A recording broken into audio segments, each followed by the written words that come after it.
21 दिन एही काम करंतु राता राते कोटिपति हुंतु एही समय को हाथ छुड़ा करंतु नहीं सोइबा पूर्वरु यह जानिबा निहाती जरूरी।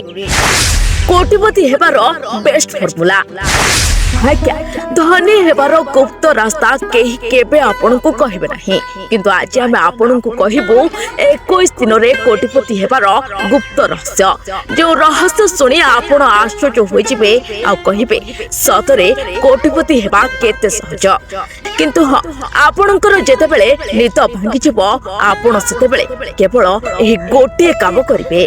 तेबे दर्शक बंधु आमे आपन को कहि दउछु राति 3टा जेते बेले सारा दुनिया गभीर निदरे सोई थाए सेते बेले आपनकर निद काहेकि भांगी थाए आपन को लागे केहि जणे अदृश्य शक्ति आपन को चाहिए शरीर रे एक अजब सिहरण अनुभूत होई थाए। अनेक लोक एहाकू शैतान रो शब्द कहि डरथांती किंतु सत्य जानिले आपनकर होश उड़ी जिवो। एहा डराइबार समय नुहे बरम कोटिपति हेबार समय आसिथाए।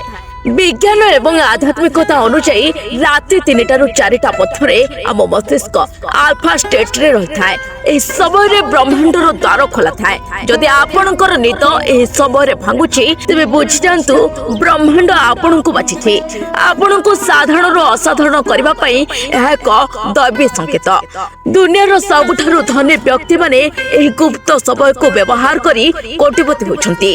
एबे सुनंतु सेही 21 दिन रो गुप्त फॉर्मूला मात्र 21 दिन पई आपण को एही काम करबा पड़िबो।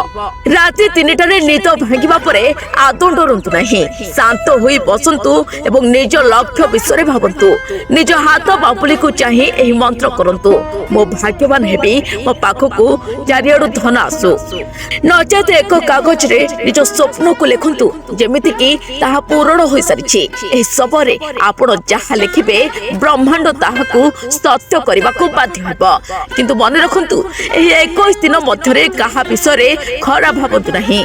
तेबे कोन आपण राति रो एही कोटिपति चैलेंज नेबा को प्रस्तुत अछंती जदि हां तेबे कमेंट रे निश्चिंत लिखंतु मो प्रस्तुत अछि। आज राति रे जेतेबेले 3टा बाजिबो सेतेबेले जानिबे आपणकर भाग्य बदलबा को जाउछि। Bureau report BNS live.